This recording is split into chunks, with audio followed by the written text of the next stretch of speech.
I used to think that love was about giving, about showing up even when the other person stopped noticing. My name's Daniel, and for most of my marriage, I convinced myself that patience was the same thing as strength. That's what I told myself whenever Hannah rolled her eyes, whenever she dismissed me mid-sentence, or when she walked out of the room while I was still talking. We'd been married 8 years, and somewhere in between the birthdays and bills, I stopped existing as a person and started existing as convenience. I handled the groceries, fixed the leaks, took the car in, picked up her mother from the airport. Hannah used to call me her rock. Now she just called me when something broke. It was small things at first. She stopped saying thank you. Then she stopped asking how my day went. Then one day she just stopped looking at me altogether. I thought maybe she was stressed, maybe work was too much. So I tried harder: flowers, dinner, little surprises. But every gesture met the same tired look, the same cold half-smile. "Daniel, you're too much sometimes. Always trying to fix things that aren't broken," she said once, turning back to her phone. But things were broken. We were broken. One evening, I came home early from work. I wasn't supposed to be there yet. The house was quiet except for the sound of her voice. Laughing. Not the polite laugh she gave me, but a real, warm laugh I hadn't heard in years. Came from the kitchen. Curious, I stopped by the door and froze. She was on a video call with her friend Claire, wine glass in hand, still wearing her office blazer. "Honestly, Claire," she said, rolling her eyes, "Daniel is such a fool. He just takes whatever I throw at him.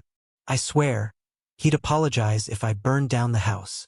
Claire laughed, but Hannah wasn't done. "He's like this doormat.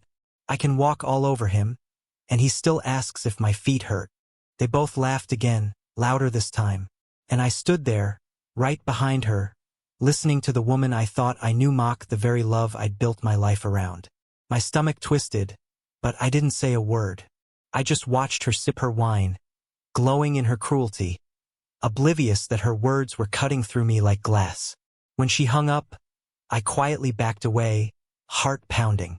I didn't confront her that night. I didn't even mention it the next day.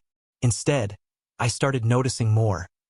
The way she smiled when texting someone, how she guarded her phone, how she dressed up when she worked late. It wasn't jealousy anymore. It was clarity. That weekend, she asked me why I looked so serious. "You're not mad, are you?" she teased, brushing past me. I smiled. Not at all. Inside, something had shifted. I wasn't angry, just done. Over the next week, I started preparing quietly. I stopped transferring money into our joint account.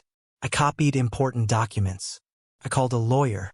But outwardly, I was the same calm Daniel she expected, her fool, her doormat.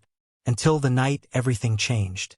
She came home late, smelling of perfume that wasn't hers. Tossed her purse on the table, didn't even meet my eyes.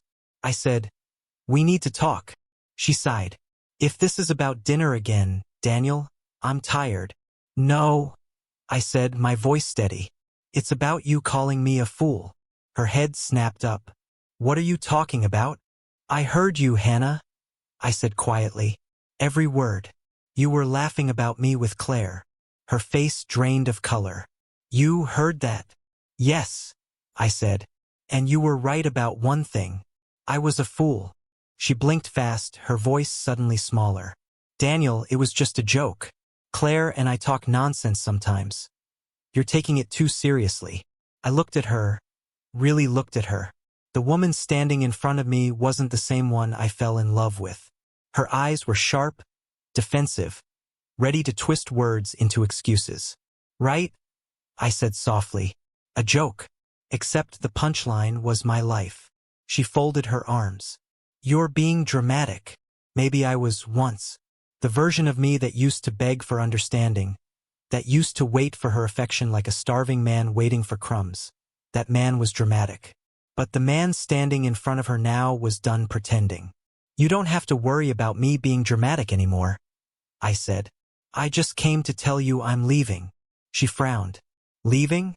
Daniel, stop acting ridiculous. Where would you even go?"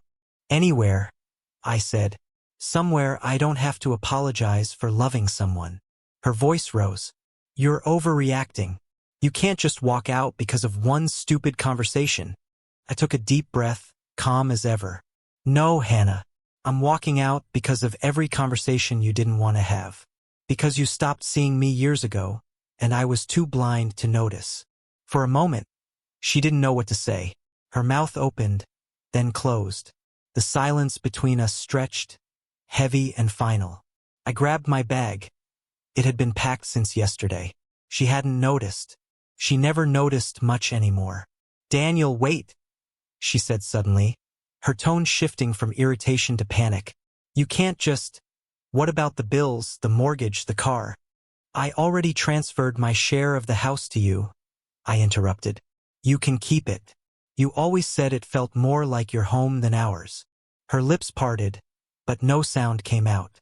I just want peace, I said quietly. Something you stopped giving me a long time ago. I walked out. The night air hit different that evening. For the first time in years, my chest felt light, not because things were perfect, but because I had finally stopped trying to fix what wasn't meant to be fixed. I moved into a small apartment across town. Simple place, bare walls, one chair, quiet. But peace has its own kind of beauty. Weeks went by without a word from her. Then one morning, she showed up at my office unannounced. Her hair was unkempt, eyes red. She looked smaller somehow. Daniel, she said softly, can we talk? I nodded but said nothing. I didn't mean what I said that night, she started. It was stupid. I was angry at myself, not you. I didn't realize what I was losing. Her voice trembled, and for a second, I almost felt sorry for her. Almost. You know what's funny, Hannah? I said calmly. I used to pray for this moment, for you to see what you had. But now that it's here, I don't feel anything. She stared at me like she didn't recognize the man standing in front of her.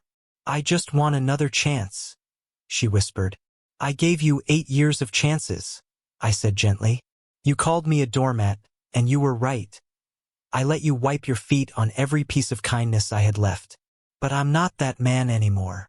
Her tears came then, quiet and desperate. Please, Daniel, don't do this. I picked up my coat and smiled faintly. I'm not doing anything, Hannah. I'm finally not doing something, and that's the difference.